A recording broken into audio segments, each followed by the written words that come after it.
Welcome to Choose Views with Richard Chew. Get ready to dive into a world of insightful conversations and thought-provoking discussions. As progressives, our job is to have an all-inclusive, full-on assault with all of our players. A show that will focus on moving our political, social, economic, gender, and cultural conversation forward. And all of our players means all of our players. It's Choose Views. And now, here's your host, Richard Chew. Good Thursday morning, progressives, and welcome to the February 27th. We're almost there. You'll see what I mean in a second. 2025 edition of Choose Views, 773-763-9278. Facebook Live, TuneIn Radio, YouTube, and iHeartRadio, of course. Email me at richard@WCPT820.com. Catch me on Substack. And, catch all of our shows by subscribing to our WCPT podcast on Apple Podcast or Spotify. That's where you can catch the short versions and the long versions of Choose Views. Our longer interviews and some of our special broadcasts. So you can grab those there. Joan Esposito, live, local, and progressive. Driving it home with Patty Vasquez, The Big Picture with Edwin Eisendrath.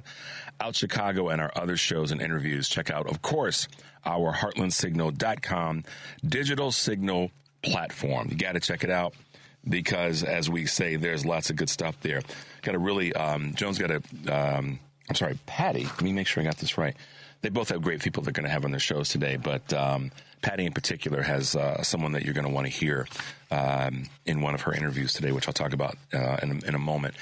But make sure you check out all of our work over at heartlandsignal.com, and by all means, stay tuned for our WCPT progressive lineup. That includes, of course, the Stephanie Miller Show, my radio sister on the West Coast, the Tom Hartman Show, professor of everything progressive, most definitely Joan and Patty. So here we go, guys. Busy day, busy morning.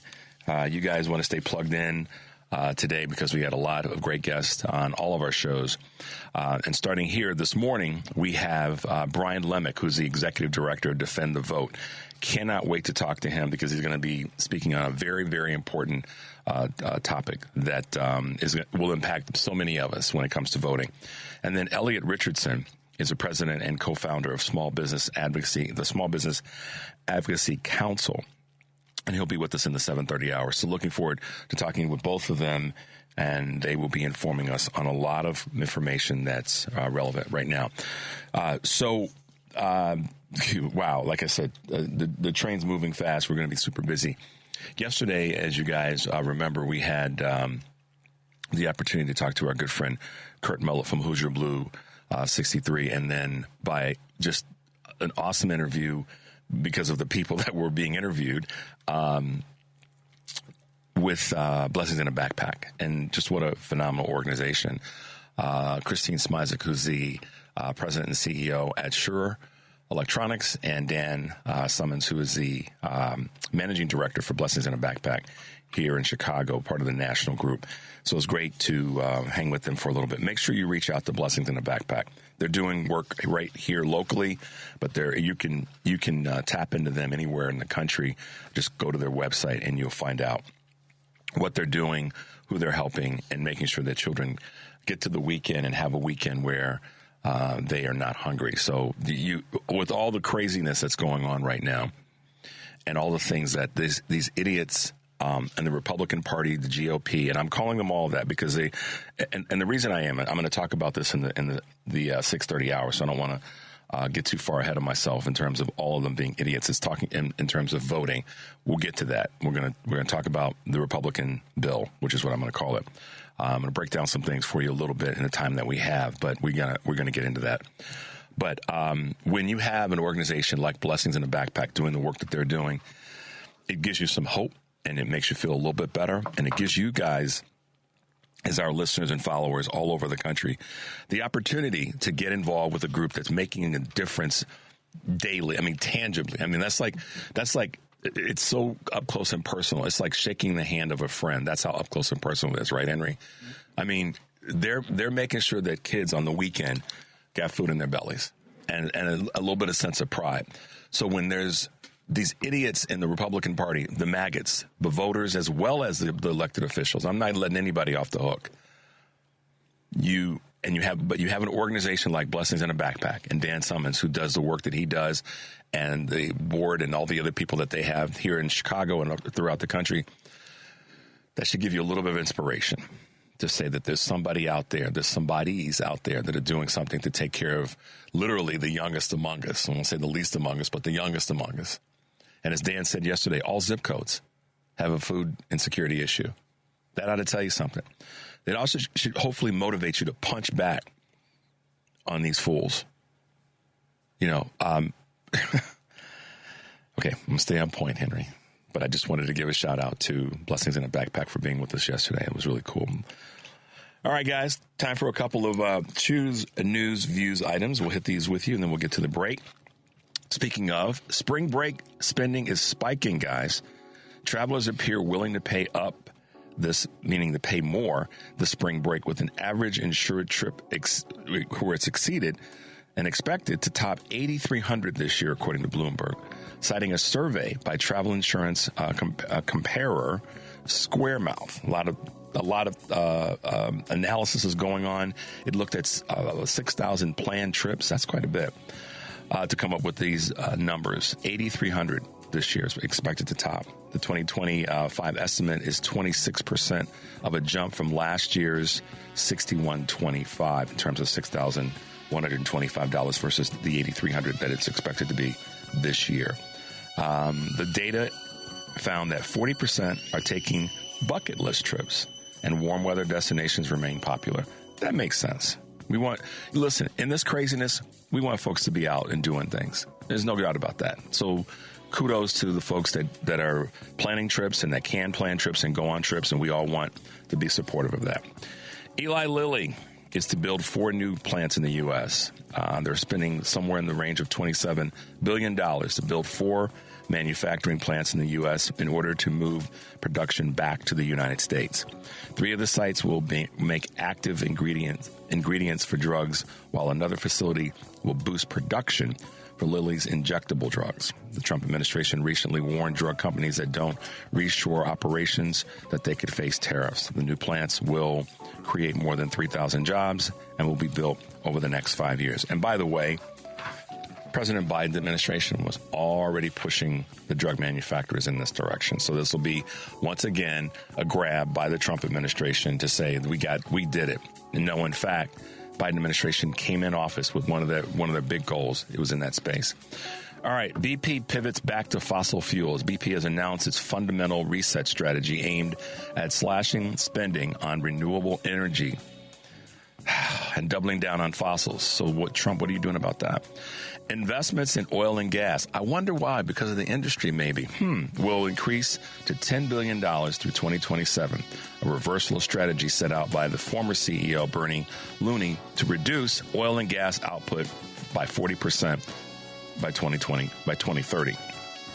The shift comes as investor pressure mounts on BP to improve its financial performance, and other energy giants such as Shell also abandoned green transition targets. This is straight out of the playbook of what the Trump administration wanted to see. You remember when he had the meeting down in Mar-a-Lago and told the oil industry, if you give me $1 billion, I'll help to push these changes. So this has nothing to do with investor pressure. It has to do with what Trump is trying to deliver on a promise he made to the oil and gas industry. Plain and simple. Don't be fooled by the okie doke.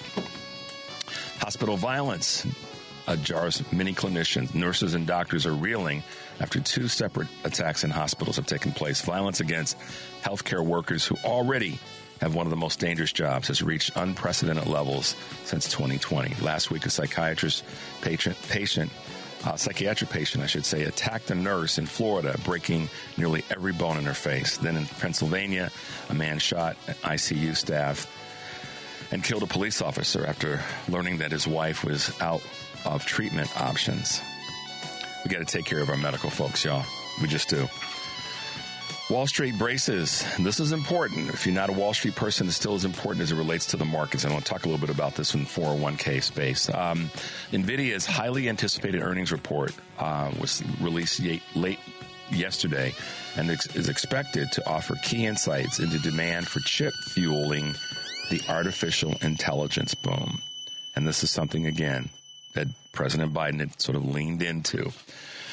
All right, guys, some Choose Views news for you this morning. When we come back from this break, we're going to talk about a couple things that are happening here locally.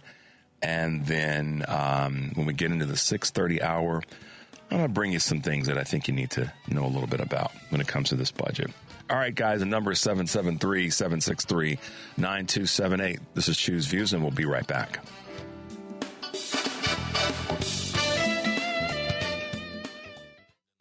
It's Choose Views with Richard Chew on WCPT 820, where facts matter. Hey, guys, welcome back to Choose Views, 773-763-9278. Lines are open, so give us a call if you so desire. Send us a text if you choose to, or send me an email. You can do all of the above, right, Henry? We're not stopping them. We're not saying you can't do that. Go right ahead. Locally, a couple quick things for you guys. We won't get too deep into the details just yet, but we will let you know about the fact that the city council here in Chicago passes Mayor Brandon's $830 million infrastructure bond plan after a lot of pushback. And there's going to be a lot of folks yelling about this. There already were in a very heated debate Wednesday that had been taking place over the past couple of weeks. But the mayor got what he wanted. I mean, that's the city council voted for it. So we'll see how that plays out, and I will definitely be talking with him about that next Friday. Right, Henry? Okay, so we'll leave it there, but I just wanted to let you guys know that I did see that. I am aware of it, and we will talk to the mayor about it next week. Also here locally, Governor Pritzker announces medical debt relief for 170,000 Americans, Illinoisans. I believe that number is correct. But here's what's really important about it. The debt erased more than $345 million in medical debt. And it's specific to people that have that's an average amount of debt of about $1,300. That's a big deal. That $1,300 may not seem like a lot to a lot of people, but as I say to folks, you put any amount of money on the table, and I'm fighting you for it.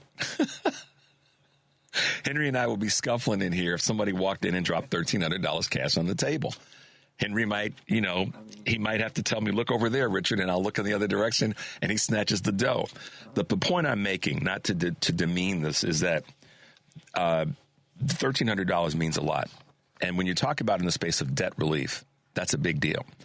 Under the medical debt relief program, every $1 spent on medical debt buyback and the relief programs erases approximately $170 in medical debt for patients, according to the governor's office. Let's see. The program targets households that their income is at or below 400% of the poverty level. For those that have medical debt that exceeds 5% of their household income. So I'm happy that is taking place. I say this often, guys, and the mayor's catching heat. He's going to. That's a reality. It's one of the reasons we try to have him on the show. And so is the governor. They're going to all catch heat because they're out there fighting it. So the people that have issues with what the mayor and the governor are doing, step up to the mat. Step up to the mic. You run for office. So I'm not justifying either of them. I'm supporters of what I want them to succeed. Let's put it that way. Okay? I want them to succeed. So when I talk about the mayor and I talk about the governor and I try to give them inspirational thoughts about their work and working together and making sure they're doing things to better for the city and the state and really the country, it's because I want them to succeed. So I've gotten criticism. People say, oh, you got your head up the mayor's behind, or you got your head up the governor's behind, the lieutenant. It's like, okay, well, I want them to succeed. That doesn't change. If that's where my head is placed in some people's opinions, it's because I want them to succeed. It's that simple. They aren't going to get it all right. They're going to make some mistakes. Some of the folks, the MAGA folks, are okay with Elon Musk saying, hey, you're not going to bat 1,000. But you're okay with him being up in your business. So just, I check people when it comes to things like this. It's like that guy that called in last week, Henry, that said that I was in favor of what Governor Hochul was doing with Mayor Adams in New York. I'm like, well, who did you vote for? I voted for Trump. Really? Okay. That knock on the door, it's not coming from me. All right. little shift of gears because I want to talk about some things that we have to be prepared for in the with tomorrow, and we already have a call about this.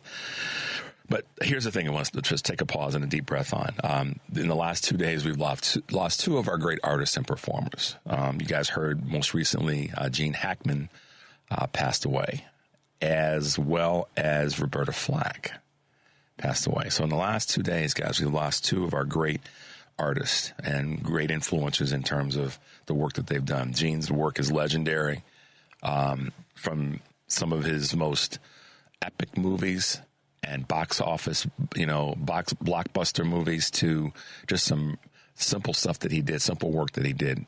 And so, give his life and his legacy a shout out. And the same thing goes for Roberta Flack. When people pass away, I like to take a moment and pause because they've impacted our lives in one way or the other. And so Roberta Flack, the songs are legendary. And throughout her career, Henry, that you heard nothing but good things about her and how she treated the people she worked with, the other artists that she performed with and recorded with, as well as the people that were the studio musicians that she worked with. They all had nothing but great things to say about her. And from everything I know, Gene Hackman was a tough guy in the sense that he didn't take any mess. But from everything I read about him over his career, he was great to work with. He was very demanding of himself and the people he worked with. But he played fair and he treated people with respect. And I always appreciated that. So, give some shout outs to their legacy, as we do with everybody that we know or that we know of, that passes, because I think in our life, we have to make sure we press pause and do that. And we miss some, no doubt about that. We don't catch everything and everybody, but when it is in front of us, we should take the moment. So I just wanted to give those two shout outs. Now, I had someone say to me, Richard, what do I do? I'm so frustrated with all that's happening right now, and I feel like I want to have impact. And we're on the press. We're on the eve of the big blackout tomorrow. Okay, I'm going to talk about that more after the break. I want to take a call as a reminder, but I've got some things I want to square up with you guys in terms of that. So what am I saying? Someone asked me about that in terms of what do they do with their company's 401k plan. I don't give financial advice on the show, so I won't do that. But I will say this. If you're looking for a way to have impact on companies that you're not square with in terms of them being supporters of MAGA and all the rest, and that are pulling away from DEI and that are from diversity, equity, and inclusion, to say the words, if you got an issue with that, then what you should do is talk to your human resources department and find out what the company is investing in through the 401k plan that you have. So making a clear note, I'm not giving financial advice. I'm giving advice about how to talk to HR. Go to HR and say, where are we with our plan? What are we investing in through our company's retirement plan? They have the responsibility to tell you what that is. And then if you decide that you're not cool with that, that's how you have an immediate impact. That's how you can take a stand. And they will tell you what to do. I won't tell you what to do. I'm just going to let you know, go to HR. Someone asked me that question. I got an email regarding that, and I was like, okay, here's how I'm going to handle it. With the big asterisk, not giving financial advice, just telling you how to deal with, if you want to have impact, talk to HR. All right, let's take a quick call before we go to the break. Let's go to our good friend Karen in Chicago. Good morning, Karen. Good morning. I mean, what was I thinking? Of course you were going to remind everybody about the blackout starting tonight at midnight and ending tomorrow at 11:59 p.m. It's right here in my notes. It says blackout tomorrow. What was I thinking? I'm like, what was I thinking? Of course Richard's going to remember to tell people that. But you know what? I just wanted to call in and say hello, really. But, yeah, I just wanted to say, get your gas. Get your gas today. Get your groceries today. It's one day. We can do this and talk to everybody. I literally, Richard, you'll appreciate this, and it will totally track with who I am. At the grocery store, I'm shopping for my olive juice or olive brine for my dirty martinis because, yeah, I am going there a little more frequently now. But I got into this 20-minute long conversation with this lovely woman and asked her if she knew about the blackout. And she's like, you know what? And so I told her about it. She goes, oh, I will tell everybody about it. I told her about your show. I told her about my podcast. I told her about Joan and, of course, Stephanie and Patty Vasquez. And so, but we had a nice 20-minute conversation. And I'm telling you, she didn't seem to me to be an overly political person, but she knew her stuff. Like, she's paying attention. So it gives me hope that people are really paying attention. But as far as the blackout goes, I am going to also recommend to people take out a little bit of cash, because we do have our local businesses to support. Right. And I don't want my local coffee shop to do without, to suffer the consequences, because she did nothing wrong. Right. She's so I am also urging people that, take out some cash today if you can, and just go on over, tomorrow, if you're going to spend money, go ahead and do it wisely, spend local, on your local businesses. And then tomorrow night, OPRF HS, go Huskies, my alma mater in Oak Park.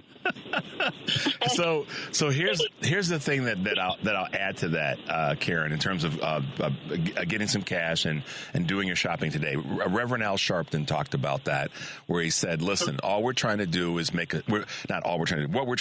a statement on a particular day that ironically is the last day of February, and it's the last day of Black History Month. That's also some of the backstory of this is that all Americans should take responsibility and say, I'm not going to spend money with the big corporations who are part of what's in Trump's DNA right now when it comes to who's kissing up to him and who he in turn is kissing back to. So go get your necessities that you may need tomorrow. Do the things that you have to do as much as you can today. And then tomorrow, as best you possibly can, don't spend money with the big organizations, because they are the ones in many cases, according to the data, that have funded a lot of what Trump is trying to accomplish and trying to do to harm people. So make sure that you take care of yourself and those around you. But this is the benefit of this is two-sided. One, it's a benefit to say to the businesses, we can impact you. We can have you notice that we're doing something. The other side of it is, though, in my observation, Karen, is it is an empowering statement for an individual to say, I'm taking a stand and not doing X, Y, and Z, because sometimes that will help fill the void for so many people who don't know what to do. What can I do, Richard? What can I do, Karen? What can I do, the rest of you guys who are out here leading this charge? It's a two-sided effort, in my opinion. Yes, I agree. And, and I mean, for myself, the only business that I'm going to spend money in is a Black-owned business. There you go. There you go. But I did want to just give a plug. So my alma mater, I was about to say, OPRFHS, tomorrow night, they have their Empty Bowls event. It is at 201 North Scoville Avenue in Oak Park from 6 to 8 p.m.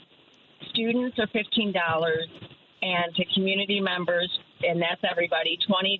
And what it is you go in, and I believe you get a bowl, a lovely, pottery bowl, and you get the bowl, and they have donated soup, and you have a bowl of soup. And it is to benefit the World Central Kitchen, Housing Forward, Beyond Hunger, and Global Alliance for Africa. Wow. That's okay. There you go. I'm glad you got a chance to talk about that. And that's when, this weekend? That is tomorrow night. Tomorrow night. Okay. Yeah. Some of my girls from the walking group are going to be meeting me there. So tomorrow, to go do that. Tomorrow, we will definitely talk about that in more detail. To remind folks to try to support your alma mater because of the bigger work that this is a part of. But I am going to tell you that I'm not going to hang up on you, but I do have to go to a break. What? well, okay then. I know I'm used to the hard breaks. Well, hard breaks. I'm better than that. I'm better than that. All right, Karen, thanks for the update. We look forward to talking to you tomorrow. Thanks, honey. All right, have a great day. Have a good day. We're going to take a quick break, guys. The number is 773-763-9278. Choose Views. We'll be right back.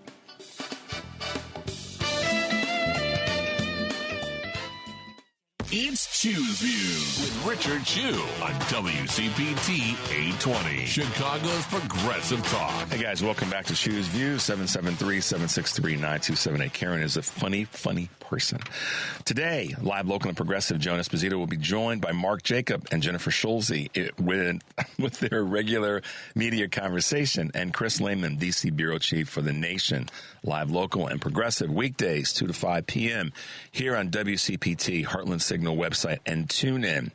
Tonight, this is what I was talking about earlier, from 5 to 7, Patty Vasquez will be driving it home with guest host Carmen Navarro, Chacon, and Texas State Representative James Tallarico. Also, with and part of that conversation will be Laura Tennyson, who was a witness to the recent chaotic arrest of Idaho activist Dr. Teresa Bornpole. So you guys want to tune in to that. I've seen the video a number of times and have said to myself, and I posted this on social media, that they're just lucky that I wasn't there. And I asked the question, where were all the men? And it's not being sexist in saying that, but where were all the other people? Recording this stuff is one thing, Henry, but sometimes you got to put the damn phone down and get up and do something. When they got to the point where they were dragging this woman out of the place, I'm sorry. Well, I'm not sorry. That's just wrong. It was freedom of speech, and they decided to drag her out, and guys were doing it. I mean, what punks? This is why I've said this so many times. This is why I know that there is a God of some sort, because I'm never there. Shouldn't say never. Last year at the women's event, I was there. But anyhow, I'm sorry. I just don't like to see that abuse of power. It's part of who I am. So make sure to join Patty today, because she's going to have on some great guests, but particularly she will be talking with Laura Tennyson, who's a witness to the event, the chaotic arrest of Idaho activist Dr. Teresa Bornpole. Driving Home with Patty Vasquez, 5 to 7 here on WCPT. Make sure you're checking out all of our podcasts, mine particularly the Choose Views, featured interviews, and you can find all of those by simply searching for Choose Views, or get the links on my show page by visiting heartlandsignal.com and clicking on my picture. Click on the forehead. That's what I was told in any event. Click where you want to. All right, guys, got to keep it moving along. Tomorrow, Karen will be with us from True Blue Politics Podcast, and Illinois State Reps Cam Buckner and Harry Benton will be on our show. And remember, next Friday, we will have Mayor Brandon Johnson for our regular the Month with the Mayor segment. So just to let you guys know. All right. Here's what I wanted to talk about. And I'm not going to be nice in this case. This is sort of my partnering with the conversation around the blackout tomorrow. At the top of the list, from what I've been hearing from a lot of people the last week plus, 2 weeks plus, frankly, is that Amazon has to be probably the number one company that you decide to not do business with tomorrow. And I would agree with that. Like I said, I'm not going to be nice. Jeff Bezos did not pull himself up by the bootstraps. You guys understand that. His mother, and I'm not criticizing this, I'm criticizing the optics around, oh, he built this thing from, he was scraping around in his garage, and his mom front-loaded at about $300,000 if the details are all correct. And that's fine. But let's not just bend over and say that Jeff Bezos is some savant when it comes to his business efforts. He, like Musk, and frankly, what's that boy's name from Meta? Mark Zuckerberg. Yeah. And many other businesses have gotten their businesses started and moved forward because they had money that came from parents or some other person. And that's fine. But they also got money from our governments, plural, local and federal. And the reason that I wanted to position this way is that you could get upset with Mayor Johnson or with Governor Pritzker for doing things with our budget to try to make things better. But you also have to realize that some of these so-called business savants are not business savants necessarily, or their success is not solely because they pulled themselves up by their bootstraps and started scrapping it they had money from somebody. And in many cases, it was taxpayer dollars that they got grants and funding and tax abatements to do what they do. Let's be honest. The Chicago Bears want to build a new stadium. The White Sox want to build a new stadium. Guess where some of that money's going to come from, Henry? My man's beating his chest. It's coming from us, y'all. So we are fully righteous in our indignation about blacking out tomorrow when it comes to businesses. And at the top of the list for many people is Amazon. And I'm going to link this to something that that you guys may know about, so I might be repeating something you're already aware of. But if you're not, Jeff Bezos just appointed himself, he's taking over the opinion page at the Washington Post. And most certainly that will now focus and direct the opinion page on a MAGA agenda. You mark my words on that. And so at the same time we're talking about tomorrow's blackout, we also should be mindful of what we have to do with certain forms of media. Jeff Bezos basically all but threatened a gentleman that was to take the position or to remain as editor and of the opinion part of the newspaper. His name is David Shipley. And he basically suggested, from what I read, that unless Shipley was willing to move the opinion part of the newspaper, the opinion page, to a more sort of freedom is an ethical position, and it minimizes coercion and incentivizes creativity. If he wasn't willing to move this opinion page in that direction with a hell yes, I will, then it was time for him to go. And so David Shipley decided to step away. And now Bezos is taking the lead as the head of the opinion page. So it's about to become a very pro-billionaire opinion page. And you just watch. So if you want to black out something, or if you want to, staying away to some extent from the word boycott per se, but if you want to have an impact in another venue, the Washington Post might be a spot as well. But watch that space, as Rachel would say. Rachel Maddow. All right. Meanwhile, back at the ranch, again, I try to take a little bit of a beat on certain things and do a little bit of research to make sure that I understand the parameters of certain things that we talk about. And as I did with regard to what's happening with Joy Reid and MSNBC and others, same thing applies here with regard to the blackout. Be mindful, be prepared, but make the statement. And in your own mind, know that you made a statement. Now, you guys are very plugged in, folks, and very aware of what's happening. And you probably are fully aware that our American reputation is being swatted around. There are numbers of leaders throughout the world that are just looking, that they're looking at us and asking, what the heck is going on in the United States of America? Well, they know what's going on. They just are in disbelief that it's happened in the way in which it did so fast, and that so many Americans just didn't pay attention, that walk around thumping their chest about how smart and wonderful and we're great, but at the same time would make such a decision that's such a disgusting decision, MAGA. Absolutely disgusting. If you didn't vote, I got issues with that.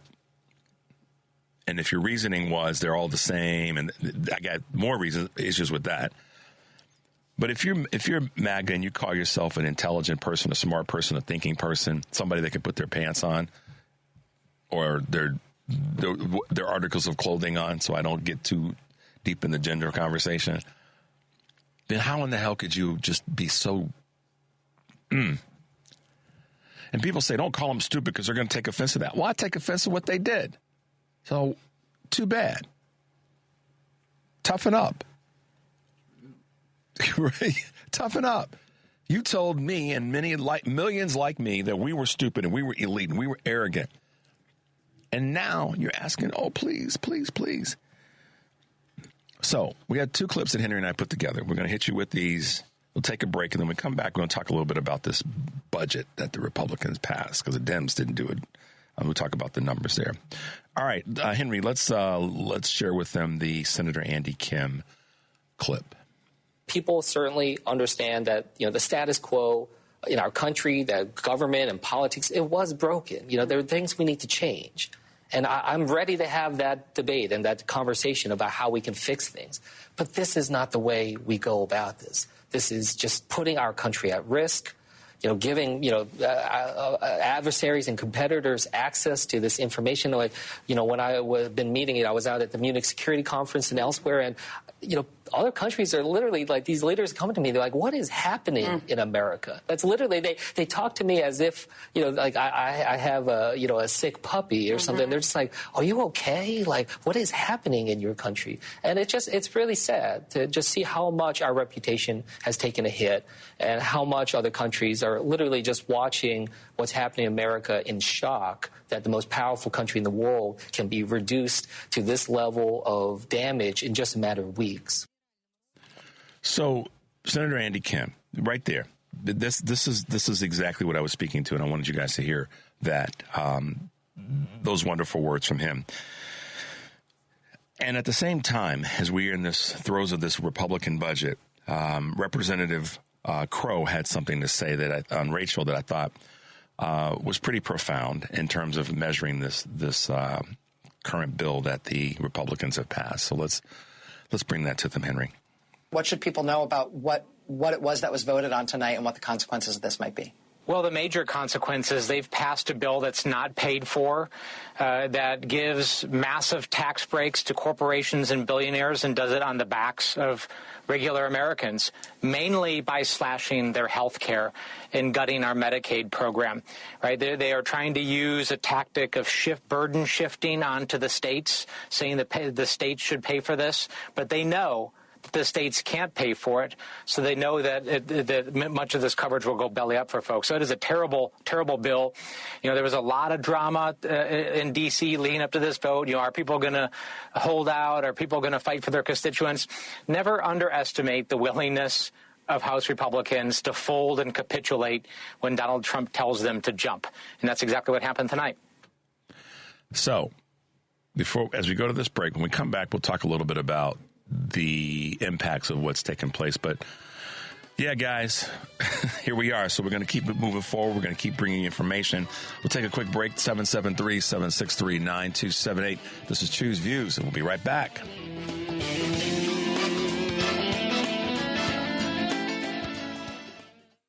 You're listening to Choose Views with Richard Chu on WCPT 820, Chicago's Progressive Talk. Guys, welcome back to Choose Views. Hey, listen, there is a recording, a clip of House Minority Leader Hakeem Jeffries talking to the Republicans, talking about the Republicans historically. Going back, I think he goes back to Reagan. We're not going to play the clip because it's a little over 5 minutes long today. But I would suggest, if you guys can get to that, I have it. I'll get it to you if you want it. But it really does break down with presentation boards what actually has happened over the years, and it's a numerical breakdown, so it's a little bit wonky to play on the air for 5 minutes. But if you guys want it, I will send it to you. Email me and I'll get it to you because it's a really good clip.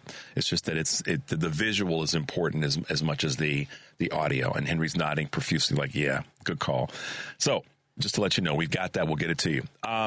So real quick, guys, We're going to circle back to what Representative Crow and what what Senator Kim had to say. But I want to read a couple of text messages that we received this morning from different folks. And just hear this out, guys. Tomorrow's blackout should definitely include not purchasing fast food from McDonald's, since they backed off their DEI initiatives. McDonald's reaches all demographics, so we can help send a message. Thank you. That's right. The very, very good point. It does reach all demographics. Okay, let's get to another one real quickly that I just felt we should read, Henry. Yes, it's so sad that we are such a consumer-oriented country that taking a day off from buying things will be tough for some people. We don't always need to buy stuff. So much of it we really don't need. By the way, when I was a kid, things like gas stations weren't always open. Sundays meant you better have everything you need, since about the only things that were open were delis, and those were even closed, and many restaurants. Good Lord, don't we realize how pampered we are? Great point. That comes from one of our listeners, Lois. So thank you, Lois, for that.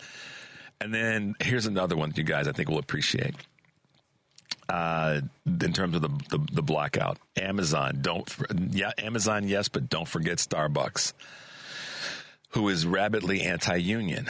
I forgot about that. So thanks 630 for that one. And then another one, check this out, Henry, email Justin Trudeau and Emmanuel Macron and congratulate them on their new positions as leaders of the free world, since Trump has advocated that role. Damn. Thanks, 630. Appreciate you. Wow. Okay, so Representative Crow talked about the budget and where we are with this. So I'm going to lean into this for a few minutes. It's something that I wanted to just chat with you guys about. And the question is, what's in the budget that was just passed and what we need to know? The GOP, and let's be clear, let's hang this around their necks and tie it to their feet. The GOP passed a vote of 217 to 215. And that means that after Mike Johnson had convinced several Republicans holdouts, including Representatives Victoria Sparks of Indiana, Tim Burchett of Tennessee, and Warren Davidson of Ohio, to come on board with the proposal. So he calls it the first big step for America to balance the budget.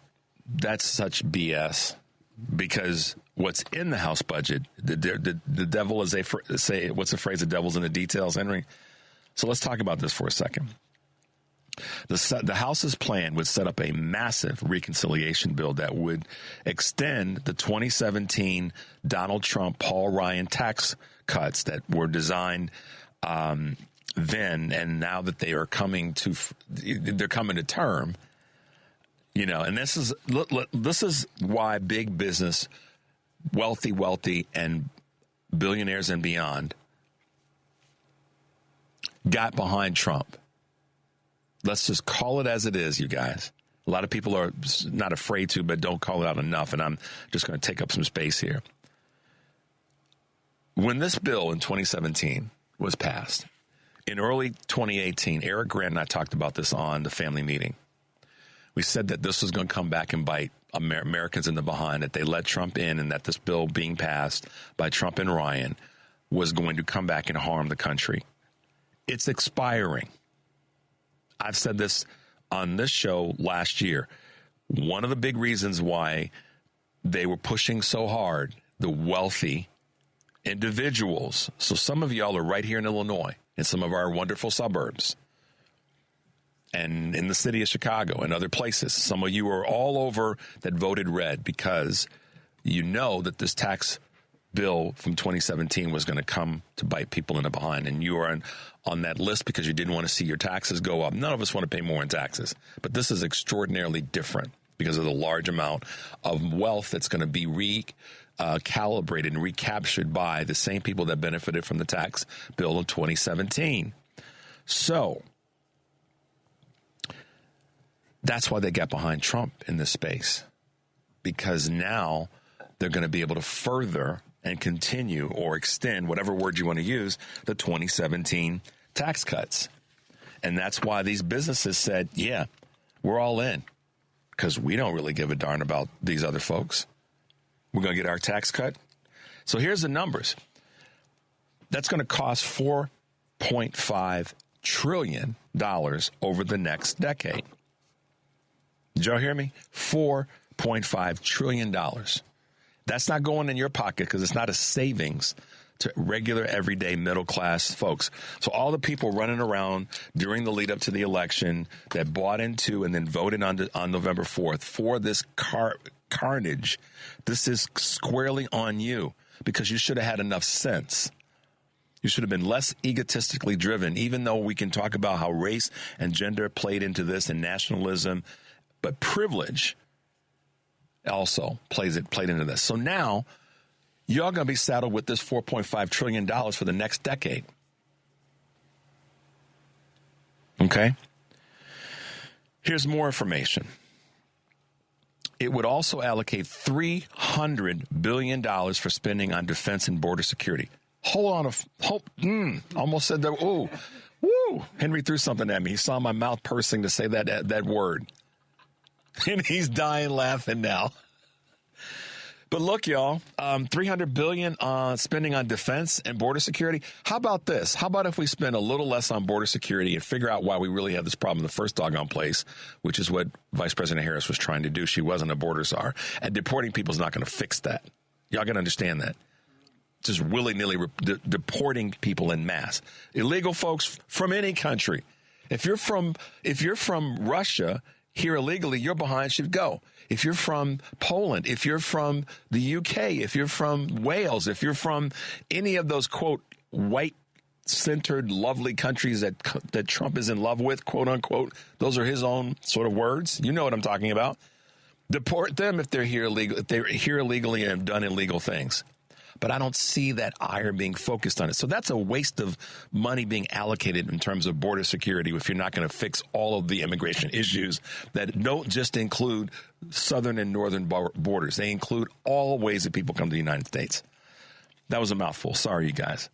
But more spending on defense, unless it's training to enhance the people that are defending the country, then we don't need any more weapons, Henry. How many more weapons do we need to defend ourselves? But why are we defending ourselves? You wouldn't need to necessarily defend yourself if you weren't out there causing hell and carnage. Okay? That's going to add almost $3 trillion to the federal deficit over the next 10 years. So hang this around your Republican representatives. Call them up and let them know how stupid they were, how stupid they are, and how irresponsible they are with our tax dollars. Those doesn't need to be going into our records at the housing at HUD. That's what they're doing now. They're sneaking in. They gain access to confidential records on housing discrimination medical details. Really? No. But Republicans, this is around your neck. This is not around the Democrats, because we voted, and kudos to Hakeem Jeffries. He kept that caucus in line.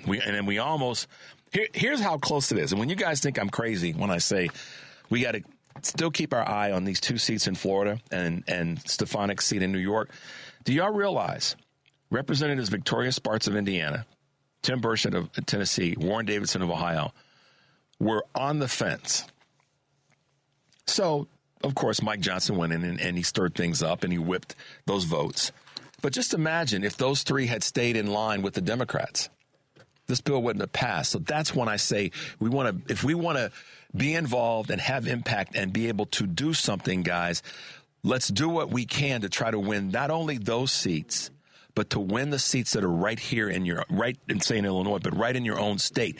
If there is a congressional person in your state, if you're in a red state and there's a representative that voted red or that is red, however you want to say it, you've got to get their attention and let them know that we're coming for them.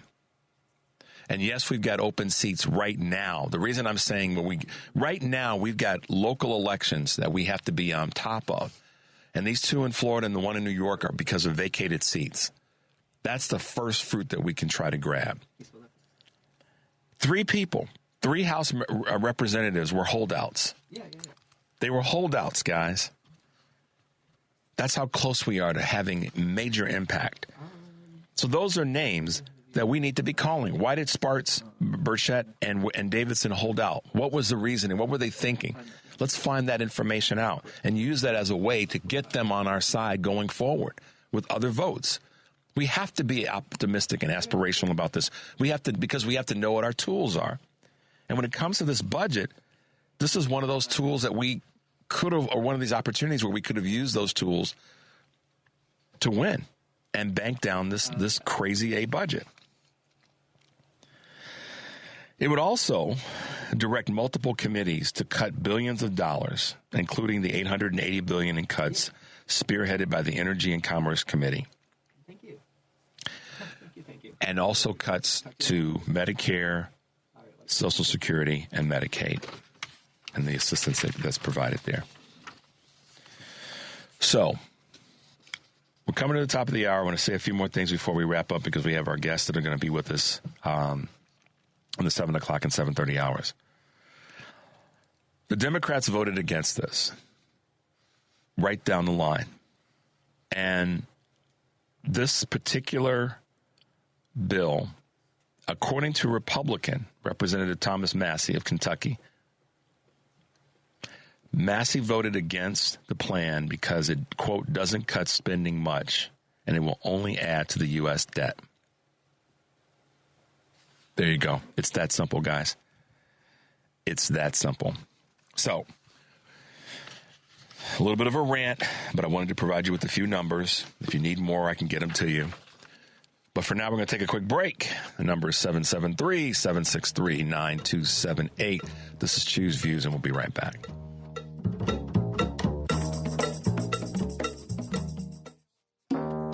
Welcome back to Choose Views with Richard Chu on WCPT 820 AM, where facts matter. Take it away, Richard. Hey, guys, welcome back to Choose Views, 773-763-9278. So great to be with you. Happy to be with you and having Henry riding along and keeping us on the rails as always. Make your way over to heartlandsignal.com, our digital platform. What I can tell you is some of the best clips that we have on Heartland Signal on X are there. Everything from our good Michigan Senator Elisa Slotkin. I always got to get that right between Elise Stefanik. Yes. So, Alyssa Slotkin in Michigan, newly elected senator, gets after Dan Bishop after he struggles to answer whether President Trump would cut Social Security. It's a good clip. I'll let you guys enjoy that. She says she just gets into it with him, so you'll appreciate that. And of course, J.B. Pritzker, our own governor here, takes a jab at Elon Musk while talking about how the federal government freezing grants impacts Illinois. We had a situation in Illinois, quote, where the meat processing and poultry processing industry couldn't get inspectors because they're not allowed to do their jobs. So make your way over to heartlandsignal.com. Check out the Heartland Signal on X clips. And, of course, make sure you are sharing those with the people that you care about because we have some good stuff there. I appreciate you guys sending me the text messages this morning. They have been very informative and very good to read on the air. All right. So this morning, the topic that I mentioned last week and actually 2 weeks ago, and we've been trying to get a little bit more substance and substantive information behind that. And it's around the right to vote and around the importance of defending the vote. And with us this morning is a gentleman who is, as I say so often, sleeves rolled up and elbows deep in the process. And that's Brian Lamech, who's the executive director and founder of Defend the Vote. Brian, good morning and welcome to Choose Views. Richard, thank you so much. Glad that you're with us, this is. I know where I'm going to start, but I know there's so much that I want to just throw at you and say, "Come on, Brian, help us out here." But first and foremost, what I'd like to do is have you let folks know a little bit about Defend the Vote and about the work specifically that you're dealing with right now. I know we're going to get into talking about the SAVE Act and how that's going to impact so many women. But first, let folks know a little bit about Defend the Vote. Absolutely. So our mission is really not complicated, though the work is. We're fighting to preserve our most valuable American rights and really the freedom to vote, and we just want to make sure that all Americans' voices are heard. So how do we do that? Well, we're prioritizing the John Lewis Voting Rights Advancement Act, the Freedom to Vote Act. We're prioritizing funding our elections through HAVA election security grants. And we really are just working toward this comprehensive pro-democracy bills that address those core challenges of undermining the democracy. So we do it through our 501c4 Defend the Vote Action Fund, and we also do it through our Political Action Committee Defend the Vote, where we invested over $7.5 million last cycle for pro-democracy candidates and pro-democracy efforts, including get out the vote efforts and including voter registration drives. Like you said, it's simple, but the work is challenging and definitely a heavy lift. You've also been deeply involved in stopping gun violence with the pact that you put together. Talk about that for a bit. Yes, sir, absolutely. So Stop Gun Violence PAC is a new endeavor of ours, about 2 years in the making now. And we're doing it's a very similar mission. We're prioritizing pro-gun violence prevention candidates for Congress, many in Illinois as well, some real champions there, Robin being one of them. We're looking toward bringing the issue back into the spotlight. What we've all witnessed, especially in D.C., is there's been so much happening that key issues like gun violence prevention have kind of lost their footing and aren't prioritized in the same way that we'd like to see. But one component of that, which we can also tie to democracy, is the reality that, without a strong democracy, we can't prioritize issues like gun violence prevention. With the money in politics play that we see corporations, we see the gun lobby, we see other enterprises and lobbyists putting money, millions and billions of dollars toward that issue, toward the pro-gun movement that is really suppressing the voice of all Americans, which we know 90% want background checks, right? Yeah. How is it that 90% of Americans want something that's not happening? So you can see the tie there between democracy and gun violence prevention and the need to secure both. And what's interesting is, and I don't know if you've seen the clip, if you've seen the coverage, Pam Bondi was, yes. You know where I'm going. And this, it's sort of a weird conversation.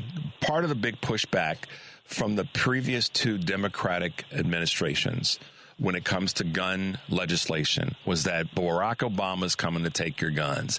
The black guy's coming to take your guns. You heard all the garbage. You heard all the noise. And then when we elected Joe Biden to the office, Joe Biden's going to come take your guns. I've got friends that are gun owners here in Illinois that have said, yeah, Chew, I get it, man, but, I'm just worried they're going to try to come take my guns. I'm like, look, you lost your damn mind. They're not going to take your guns. It's about gun violence prevention. So the irony of all this is the people who stood behind folks' right to own or their Second Amendment right, let's put it that way, have been the Democrats actually at the end of the day. And now Pam Bondi, and I'll let you take this and run with it. Pam Bondi sits with Donald Trump to talk about what they want to try to do when it comes to taking folks' guns. You saw that, right? The irony is it's overwhelming, right? And I'll say this, just on the topic of Democrats wanting to take guns. I run a pro-gun violence prevention organization, and I run a pro-democracy organization. About 10 minutes before I called in, I was texting with a member of Congress, a Democrat, about going shooting on Saturday morning. Right? Hunting is a part of my life. Firearms are a part of my life, which is exactly why I recognize the dangers and the harms when not safely stored. Why I recognize, and so many others, Democrats and Republicans, recognize that not everyone should have access to these firearms, and we just want to keep them out of the hands of all people we can agree should not have them. Right?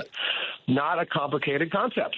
So that's kind of where we are. And as far as if we got inside the mind of Donald Trump and Pam Bondi, I don't know if we would ever get out alive. Right? So I cannot even comprehend where they're going with this, except the irony and the hypocrisy is just overwhelming with them both. So what I can say from our movement and what we're trying to do is keep guns out of the hands of people we all agree should not have them.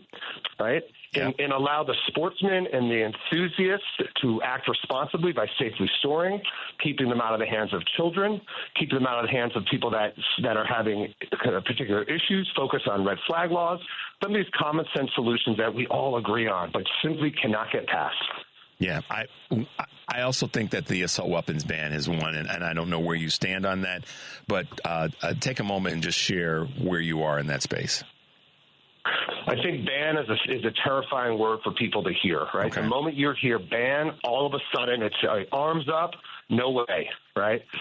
If we could put the language in a better way and talk about how ending the manufacturing of new assault-style weapons, right? So semi-automatic is a confusing term. Right. I hunt with a semi-automatic shotgun, right? It carries 5 rounds, 5 shells, but because of laws, especially around duck hunting, I'm limited. I have to put 3 shells in it, right? Mm-hmm. So the ducks are better protected than most Americans are, number one. Number two, that particular firearm, it's a semi-automatic. It's just simply how the gun loads and fires, right? Now, if we look at M4-style platforms, right, the AR-15-style firearm, we look at the capacity of the rounds, right, looking at, some of them can carry have the capacity for hundreds. We have really good laws that are supposed to keep it at 10, but that's a real reality there that we need to focus on. So let's not talk about,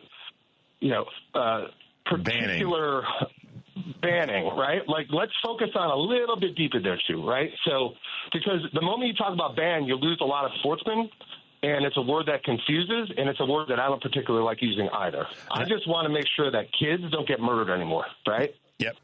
And I think a lot of times that this is the language that we all can unfortunately fall susceptible to, or be susceptible to using without understanding who it's going to impact. So I'm in agreement with you on that the word, it needs, the law that is surrounding this needs to be changed so that it geo-targets and specifically targets what the problem is. And once we get that in place in terms of how the language should be written, then, or how the legislation should be written, then I think we're going to be able to make some moves. But we also have a lot of pushback from the gun lobby in that space, which I know that you deal with face forward all the time. Let's go ahead, Brian. I'm sorry. No. It doesn't matter what it is. They want to fight you on it. Yeah. Right. So safe storage is everyone agrees to safely store your firearm. Yeah. Right. And they want to push back on that too. So common sense. All right. Let's shift to not a bigger topic, but a big A topic right now when it comes to Defend the Vote and the SAVE Act. And a lot of people don't even know what this means and what it's attempting to do. So take a moment if you can and explain as best you can. And we've got time for you to kind of break down what this is all about and what it could mean if this were to be enacted. So at face value, it is a comprehensive voter suppression bill. That's really what it is. And it's designed to block tens of millions of eligible Americans from voting, and it's going to cost us tens of billions of dollars. Right? That's the baseline of what it is. And really what it's doing is once you register to vote, now think about if you've moved recently since your last vote, if you've been married since your last vote, if you've had any changes at all, and since your last vote, you have to re-register. I could move across the street. I have to re-register. I get married. I have to re-register under my new name, right? This bill is now requiring a passport or a certified birth certificate presented in person. It's really just proof of citizenship to show that you are a United States citizen, right? So the issue that we face here, too, is that more than 21 million Americans lack those documents. Right? They lack the original birth certificate. They lack the passport. 140 million plus Americans don't have passports, right? You need those particular documents to show that you're a United States citizen under the SAVE Act. Now, this is going to hurt millions of Americans, but it's going to hurt military service members, Native Americans, voters of color, rural voters, low-income Americans, and married women, right? So a married woman, her birth certificate does not match her name. That presents a challenge. Presuming she changed her name, Presuming she changed her name, thank you for that clarification. Presuming she changed her name, that will cause an issue for her because her name no longer matches what's on her birth certificate. And if she doesn't have a passport, then she cannot, under the SAVE Act, register to vote. And then her vote and her voice is no longer heard. And then we're even further assuming that the passport is the name, and this is where it gets confusing. Is it her birth name or is it her married name? Yeah. And so that's a lot of the confusion there too. Yeah. Brian, let me ask you this question. You said earlier it's going to cost a tremendous amount of money. And normally I get it, but I'm going to show my blind side here. Help us understand why it's going to cost so much money. All right. So 146 million Americans do not have a passport. At $130 per passport, that cost would exceed $19 billion for Americans. Just simply trying to exercise their right to vote. So Illinois, here's a good example. Illinois, 3.2 million people, more than half the 57% don't have a passport. That's $416 million too. Now, I talked about it hurting people of color, people, low-income communities, et cetera. Tell me what you're going to do if you're a family in Chicago and you have the option to spend $130 on a passport so you can get your vote in, or put gas in the tank, put food on the table, right?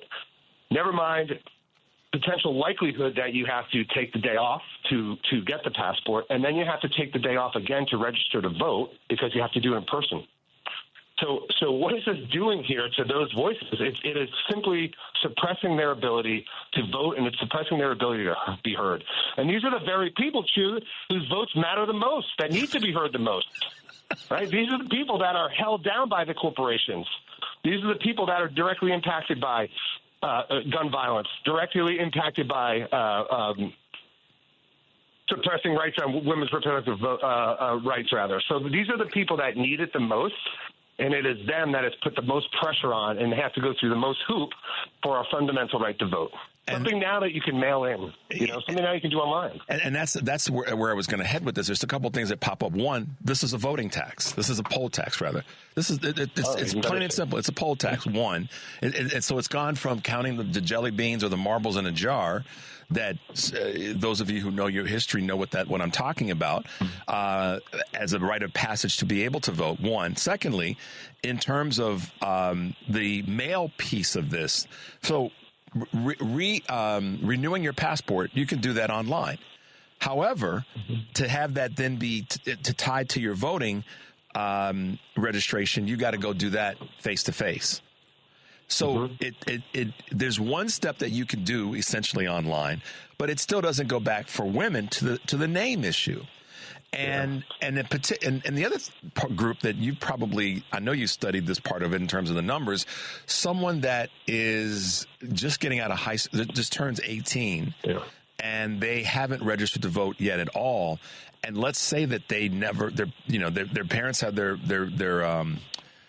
I'm just drawing a blank. They have their birth certificate. They're 1,000 miles away in college, so they don't have their birth certificate to then register to vote in another state because they have to because they're in another state. So that takes out a whole group of people there that are new voters. Am I right, or am I going off in the wrong direction here? No. I mean, it's registration and re-registration, right? You're absolutely correct. So it's this whole new class of voters that we have coming in. People turning 18 years old that have to go through that process of registering to vote, and they also are suppressed here, right? And that's just allowing that they can vote in the state where they go to school, right? The state rules are different everywhere, right? But yeah, no, absolutely, that's a whole other class of folks that we are marginalizing here. Well, I'm not sure if you are familiar with the producer and writer Greg Palast, and he's been talking about the voter suppression for a long time. He's done a couple of movies in that space, and we've had him on as a guest on our show. But the one thing that he points out is that voter suppression isn't just always the face-forward things that are being done or taking people off voter rolls. It's the things like this that are systemic, that are going to be part of law in a federal level, which is ironic because I thought voter registration and voting was a state. So this is where, as much as this administration is trying to say we want to keep, let me back up, that GOP voices have said we want to keep government out of your stuff. This is a sledgehammer of contradiction to keeping the federal government out of your stuff. Mm-hmm. So, no, absolutely. I mean, it's federal bill. Yeah, and that to me is an overreach into the states. And so our states, are you getting any, where I'm going with this is, are you getting any information, any data, any pushback from states that are saying that doesn't this contradict what our systems have been in terms of federal to state and state to federal? Well, first, we're focusing really on just the federal component of it right now, and we're looking at the bill at that level. I mean, Chip Roy introduced this thing in the 118th. He's introducing it again. It's got over 100 sponsors and co-sponsors. And so, the idea here is that these representatives think that this is right for their state, but what they're doing is placating Donald Trump here, right? That's really what we're seeing here. So everything we're trying to do is to, again, just safeguard our elections and end this suppression and this disenfranchisement of millions of voters. Right. So our attempt and our approach is to do it at the federal level, and that's really where we're focused right now, too. Yeah, I got it. Well, listen, Brian, thanks for being with us, man. We're going to definitely have, this already, going to have you back, because this is another one of these ongoing issues that is major overreach by this current administration and not enough pushback from elected representatives. So we appreciate you being with us this morning, and we hope to have you back. How can folks find you? How can folks potentially get involved, or at least just send you an email saying, Brian, thanks for the work that you're doing? Yeah, no, I appreciate that, you. WeDefendTheVote.org, right? That's the action. WeDefendTheVote.org. That is our website. You can find out what we're doing. You can see who we endorse. We can see what legislation we're focused on, and you can, learn a lot more about us there. Absolutely. That's been great to hear from you and talk with you this morning. I know that you got you're busy all the time fighting the good fight. So thank you for taking time to be with us. We'll have you back in the future, Brian. But in the meantime, stay safe and stay focused. We appreciate you. All right, Drew. Thank you so much. Keep fighting. All right, man. You too. Be well. There you go, guys. Brian is as my phrase goes, his sleeves rolled up, elbows deep in this fight in two very, very critical areas. Obviously, gun violence and working hard to have common sense legislation. And at the same time, the SAVE Act, this is a big deal. Defend the vote. Check him out. Get involved if you can. Find out what you can do. This is another way that we're just trying to provide you with access to people that can give you something to do to be part of this fight. All right, Henry, let's grab one quick call before we go to break. Let's go to George real quickly in Oak Park. George, let's take your call real fast before we go to our break. Okay. All right. Richard, good morning. Mike Johnson, Speaker of the House. Here's a brief history of him. He has been the congressional representative of the 4th District in Louisiana since 2017, going on 9 years. Now, that congressional district has 751,000 constituents. 166,000 of those constituents, 22%, basically 1 in 5 people that he sees, are at poverty level existence. Now, that compares to the state of Louisiana, which is also fairly low in economic strength, but the state of Louisiana as a whole has a poverty level of 18%. And now that compares to the U.S. national average of a poverty level, which is at about, let's say, round up to 12%. So, so what is Johnson doing about it? Well, apparently not much. And the unintended consequence of this is that apparently it's easier for him, in the back of his mind, to lower the standard of living and to increase the level of poverty in this country with all those bullcrumb tax breaks to the rich than it is for him to try to bring his constituency poverty level up to raise it instead of decreasing it. So he's trying to bring the whole country down as a result of this. Yeah, and the crazy thing about this, George, and thank you so much for your contribution and kind of breaking that down somewhat numerically. That's exactly right. Your last two sentences, what I wanted to zero in on, is really not to uplift the country and people who are least among us. So this guy who is so, wants to profess his Christianity and his Godisms and all that. It's about uplifting folks and taking things away from people that are the least among us. Is no way in hell that's about that. So, I mean, I'm basing this statement on his actions rather than what I know about him.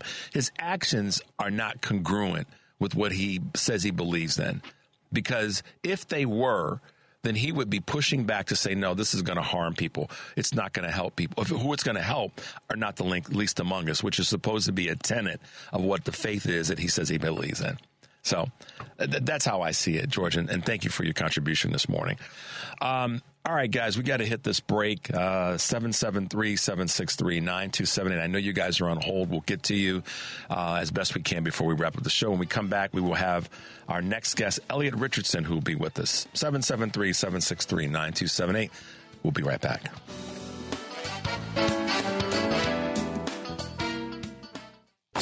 It's Choose Views with Richard Chew on WCPT 820, where facts matter. Hey, guys, welcome back to Choose Views, 773-763-9278. So I'm getting your text, and there's just too many to read. So I will just say in terms of the category, many of you who chimed in on the voter suppression parts of the SAVE Act, spot on. I appreciate your comments, and I'm just trying to go through them and make sure that I respond accordingly. But this is all about voter suppression, whether it be viewed as a poll tax, which it is, or just simple confusion, which, when folks get confused and have to stand in the long line to get their passport or stand in the long line to get their, anything, their driver's license, and now this new, what's it called? This new driver's, Real ID. Thanks, Henry. All these things are, in my opinion, particularly now in this administration on a federal level, just another way to turn people off from the process. But we can't be turned off by it, guys. We have to stay in there. If we want to fight for this thing, we have to stay in it. We have to. And without that, we put ourselves in a situation where we yield. And I'm not one to yield unless I'm in traffic and it's an intersection and I need to let traffic get through. So you guys know where I'm coming from on that. All right, keeping things moving forward. We've had a really good run of people who are advocates in working to make sure that citizens in the state of Illinois, particularly, and more broadly in the country, have access. And I talked about this earlier in terms of businesses that have been started and gone on to do great things. They typically have had access to tools as a small business that then went on to become a bigger business. And with us this morning is a president and co-founder of the Small Business Advocacy Council, Elliot Richardson. Good morning, Elliot, and welcome to Choose Views. Hey, Richard, thank you so much for having me. You are welcome. How are you doing this morning? Doing well? Yeah, doing well. It's getting warmer. I mean, I know it's not hot, but I will tell you, I'll take this any day of the week right now. So I'm excited about the upcoming warmth, Richard. That anticipation. So you weren't that guy I saw riding yesterday down the street with shorts on and a ball cap and a sweatshirt. You weren't that guy. That would probably be my kids. Now, this was a grown man. It wasn't a kid. It's amazing what we used to do when we were young.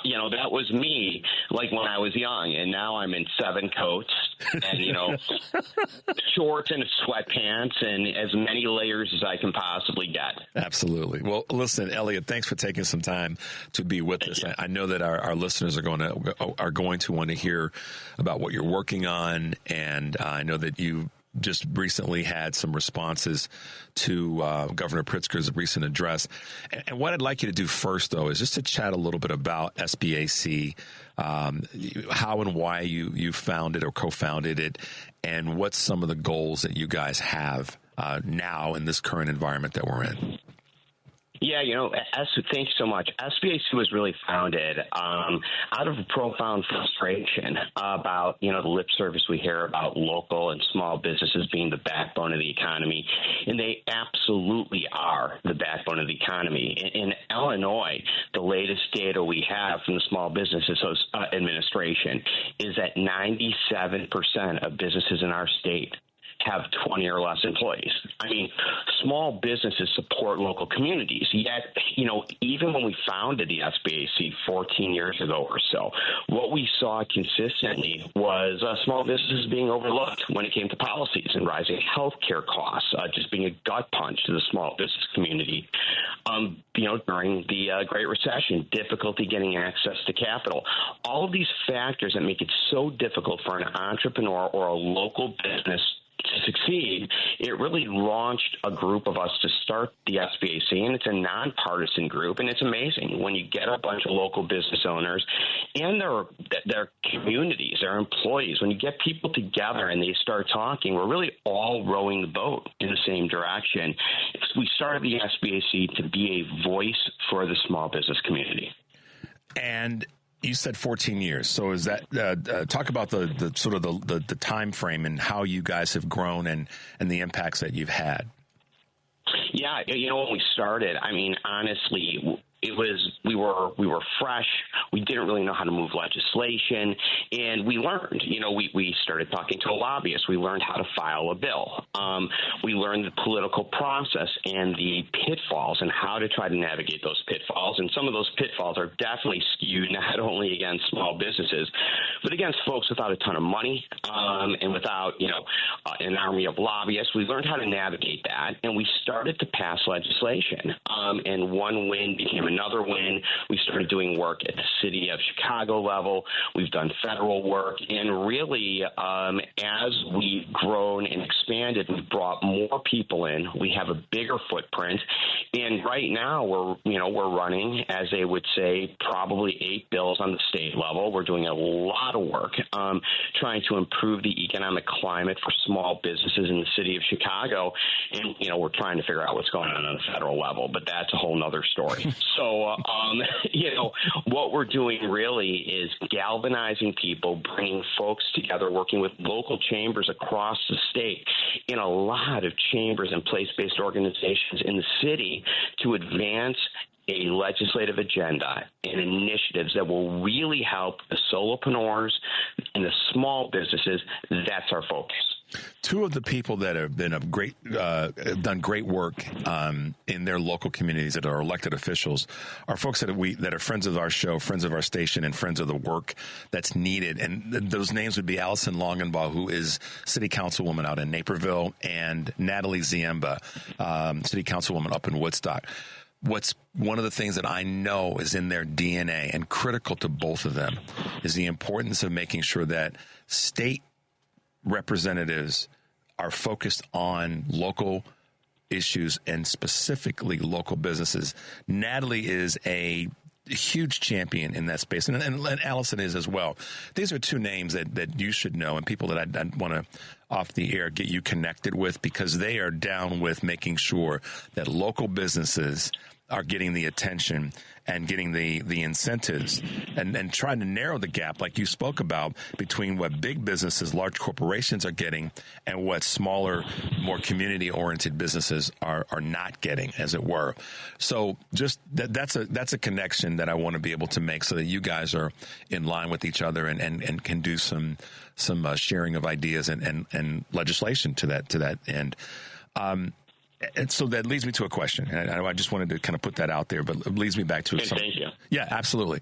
Vice President Harris, and again, I know that you're a nonpartisan organization, but one of the things that she was pushing for as part of her platform was to make sure that local businesses, and she said it numbers of times during the election, the campaign rather, that small businesses needed to have the support of politicians across the board, on a federal level, on a state level, on a very local level, and that obviously didn't happen, and we're seeing that monies that would go to small businesses are being redirected. However, our governor here has kind of, been leaning in this direction. Talk a little bit about what you're seeing that Governor Pritzker is at least trying to do in that space?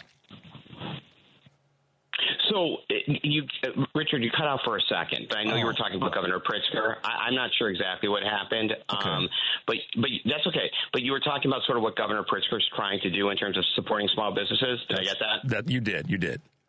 Okay, perfect. Look, the governor passed, or not passed, I should say. The governor has been supportive of legislation that support the small business community. What we'd like to see policymakers do, Richard, is to really narrow that gap between the large incentives that go out to the largest businesses to sort of lure them into Illinois or to keep them from moving to greener pastures when they threaten to do that. We want to see that gap closed, and some of those economic incentives also allocated to the small business community. And that's been a problem that's gone on since we started this organization. So, what you see is maybe in a given year, millions upon millions upon millions of dollars that go out to incentives to bring large companies into Illinois. However, the local businesses that have been here through thick and thin, we're calling on policymakers to say 50% of state economic incentives should go to businesses with 50 and under employees. Mm-hmm. And at the same time, we've got the program. So if people say, well, how can you spend that money? There was a wildly popular small business job creation tax credit that expired in 2016 that provided a small business, with 50 or less employees, a real small business, right? How at least I define a small business, with a $2,500 tax credit to hire a net new employee. So we're trying to have this economic discussion, right, about how to foster economic development in local communities across our state. And, we hope to engage Governor Pritzker in that discussion because, as I said, 97+% of businesses in our state have less than 20 employees. So we want to empower them and give them the tools to grow. And they also hire local. And those small businesses also support their local communities. Well, because they're a member of the local community, by and large, and it also there's some other factors that folks I don't think readily think about when it comes to small business, the mom and pop, that we've so labeled them as being, but the local business, Elliot, you and I start a business in a particular neighborhood in the Chicago metropolitan areas, as an example, and we, to your point, are going to hire folks that are local more than likely. Well, there's some other things that go along with that, and it's the footprint. That business that may eventually grow from, let's say, 20 people to 200 people, that's a great thing. But along the way, the footprint to our environment is less impactful in a negative way. And just the whole commuting piece, folks that are working for a local business that are supported properly by local officials, that business has less of a footprint on our environment. Just the commuting part for people who don't have to drive 40 miles to get to this big, behemoth of a business out in the suburban area, blah, blah, blah. We know the story, but can go to a business right locally that does a lot of the same thing. I think that's a oftentimes missed part of the conversation and the negotiation in this space. Well, you're 100% right. And if you've done commuting around the city of Chicago over the past couple of years, I think before I came on, you were talking about the only thing that slows you down is traffic and congestion. I mean, you've been really slow if you try to navigate long distances. You're 100% right. Everybody loves the thought of those mom and pops, right, on a business district, the ice cream store, the office building, the small one that might have a store on the ground floor and then a couple offices up top, and people get together for lunch. In the small business community, that's why we call it a community, you got to support local businesses because they're the folks that are on those commercial corridors, that hire their family members, that hire their friends, that hire, the kids and the people that they know. And that's why it's so important to have a balanced economic approach to economic development. Because if you're just focused on only the large companies, and surely there is value to bringing large companies into the state of Illinois and creating jobs in that way, but there's also tremendous value in supporting the small business community. And it's tough for small businesses to have a voice. And that's why we're there, because we're all super busy. I mean, if you're running a small business, Richard, I mean, you really don't have time to go down to Springfield for 3 days or fly to D.C. and lobby your legislators. So we've got to get ourselves in that conversation and make ourselves priorities. What do you think will be, going back to something you said a moment ago, and I hope I position this right with you, the tax credit, what do you think it will take to get that reinstated? So that's a great question. We're going to need really a lot of political will. We're going to need people to come out and tell their legislators this is important. See, what we're doing, our approach, Richard, this session is we already know, if you've been following Illinois politics and the government, that there's going to be a fiscal belt-tightening situation in Springfield. I probably didn't say that articulately, but, there's a concern about spending money. So instead of going and asking for new money for, say, a tax credit or an incentive program that would be focused on small businesses, we're saying let's take this tremendous disparity in incentives that go to large companies and at least allocate some of them for small businesses, right? But to do that, folks are going to have to hear from small business owners and their employees and their vendors and the whole group of folks who are supported by small businesses telling their legislators, right, their folks, it's really important to co-sponsor these bills and to support these bills. And then, the rest of our legislative agenda as well, whether it's helping folks who want to start a business who have lost their jobs, do that, whether it's occupational licensing reform, the more legislators hear from their constituents, the better chance there is that things like the small business job creation tax credit or the other things we're working to do will actually come to fruition during the legislative session. That is a lot of work that needs to be done. And I wanted to ask that question. I made a note to say, just to ask you, what is it going to take? That's a heavy lift, and it's going to take support of your organization and the work that you're doing, because at the end of the day, we all know the data's there, but some of this is common sense as well, Elliot, that when small businesses are thriving in multiple communities, then multiple communities are able to thrive and provide more opportunities for people. And that's what you guys are trying to do. So we will have you back because your work is ongoing, and we need to know what you're working on and what some of the success stories are and what the struggles are, so that we can try to get folks to lean into your advocacy.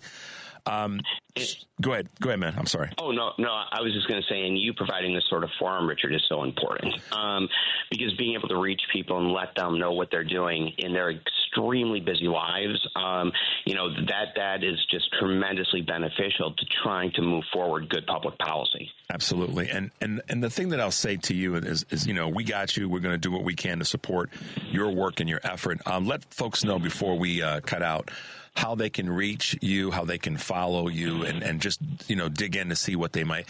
What before you answer this, Elliot, let me tell you why I always do this, and so you understand. We hear the conversation. We'll circle back to the beginning of the interview, where we talked about people wanting to do more things locally, and local is important.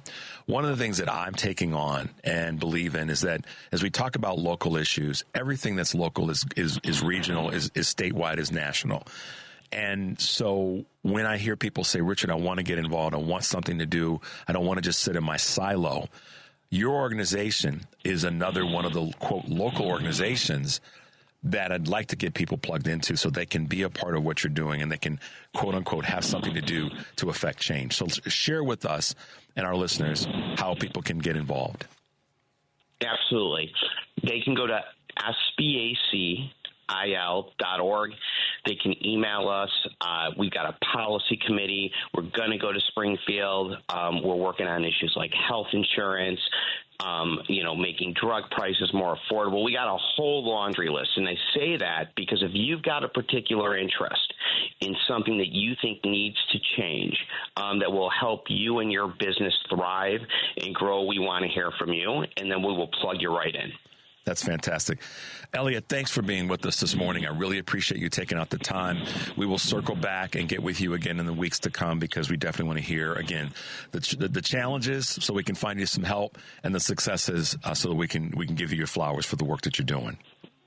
Well, Richard, thank you so much for having me. I really appreciate it. Absolutely. Elliot Richardson, the president and co-founder of the Small Business Advocacy Council.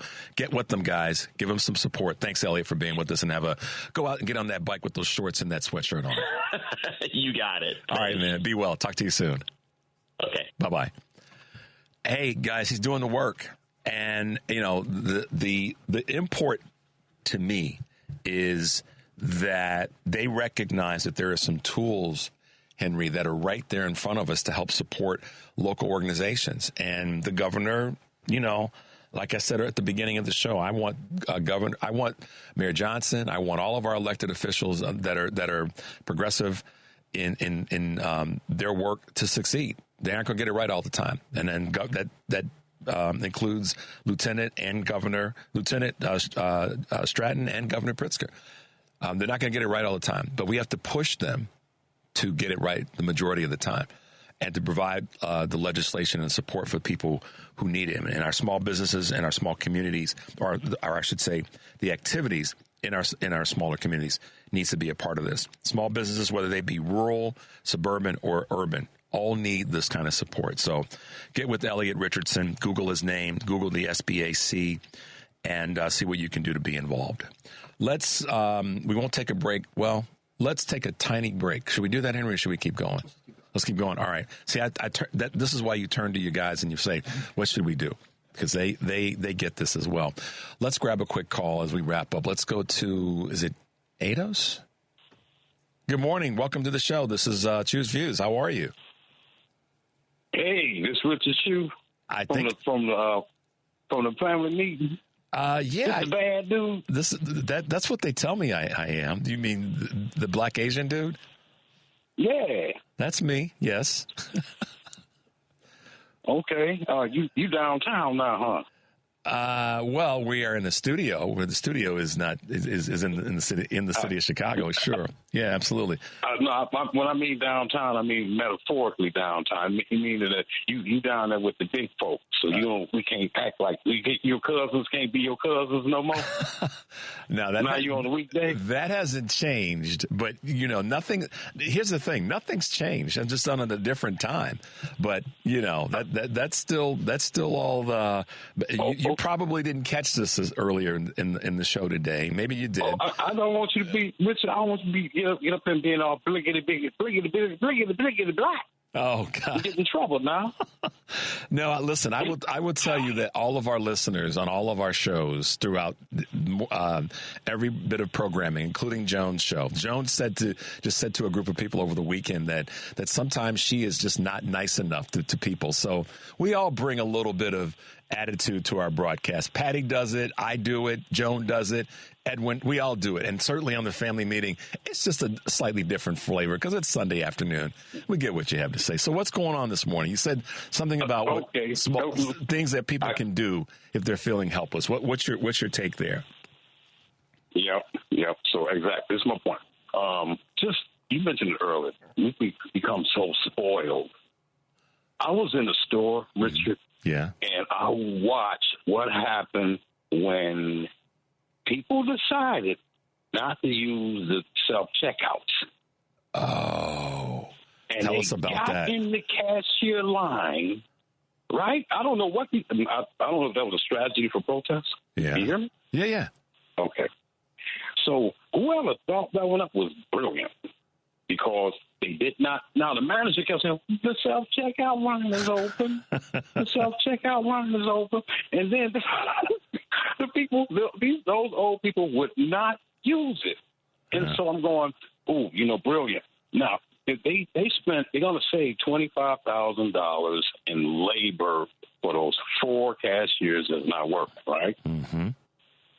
Okay. So if the company's going to make $100,000 for not hiring those 4 cashiers, are they going to pass that profit on to us? You mean by lowering prices or increasing the wages of the people who still are working there? Is that what you mean? Yeah. Is that what you're talking about? What happens to the money that they save from the automation? This is what I'm getting at. Yep. Big machines It's to make never things passed on. That is such. Listen, man, I got to give you your high five on this one. I've been yelling about that for a long time. I'm going back to the 80s when we heard this talk about how technology was going to make things simpler for everybody and the workday was going to shorten and all these things to get the federal government to put more money toward developing technology. But you know where an area where we fail when it comes to technology? Rail. What is that? Our national rail system. Uh-huh. Our national rail system is appalling by comparison to economies that are smaller than ours.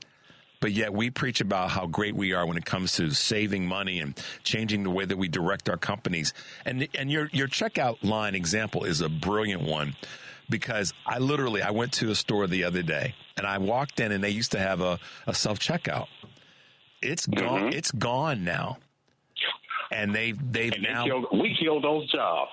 But what happened was they now have regular checkout. So they took away. Check this out. They took first they had the automated checkout or whatever, self-checkout, and they had so many issues with it. They've completely gotten rid of it. And now that same space is now dedicated to what? Checkout with a human being that's going to greet you. And so I was like, that's how it should be. They put those people back to work. But I don't know if I don't know if I have an answer. That was one of my other ones too, Rich. What's that? You said public transportation. That was another one. Yeah. Can I hit you with my last one? Absolutely. Well, let me first give. Let me first give. No. I just want to say thank you for your contribution in that space about where the money's going to go. I didn't want to just run right over that. Where does that money go? Okay. Great question, and that's something that we should talk about in the future. But you said you had one more thing you wanted to share with us. Okay. Writing checks and using stamps. Right. Mm-hmm. Go back to doing that. Even half of your bills. They keep telling me, would you please go online? No. I send all of my ComEd bills and all my gas bills, and because I want to overwork the postman because I need him working. Do y'all get it? You keep talking about networking. I don't think we understand that. You're hurting your own selves. Man. Because you want some convenience. Knock it off with that foolishness. You feel me on that one? Oh, boy. I ain't trying to get you in no trouble, man. No, listen. Because we can bring this 616th Street. Listen. Where Eric and them at? I will tell you the thing that's got a big smile on both my face and Henry's is the fact that it's just so plain sometimes. And we do get so caught up in making something bigger than it. It's just so basic and plain. And as you got it. Rosa Parks broken down with something damn simple. We ain't taking your bus. Yeah. Broken down, brother. That's why tomorrow, even though some people are kind of like, laughing at it. That's what tomorrow's blackout, whether one agrees with it fully or not, it's a step that says I'm going to take some of my power back and making it simple, keeping it plain, making it plain, keeping it simple. I'm sorry, is what we're trying to talk about here. Listen, man, it's good to hear your voice, and I'm glad you're downtown, man. Hey, well, I'm glad you're downtown. I'm doing the best I can. What's that? Can we come look in the window? They tell me that you can. Just don't get any Don't tell them that you don't know us either. Don't put any fingerprints on there. If you put any fingerprints on the window, you're going to get me in trouble telling them you're my cousin and all that. But don't put the fingerprints on the window, man. It's great. It's great to hear your voice. Thank you for your call and your contribution. You keep up the great work, brother. I promise you I will. Thanks for the support. Yeah. All right. Be well. Oh, my goodness. All right, guys. It's that time of the day where we wrap up the show. What a great number of guests that we had with us this morning. Brian Lemech and Elliot Richardson. And you guys are great callers and supporters and wonderful text messages. But as always, take a deep breath and make your life count. We will see you tomorrow.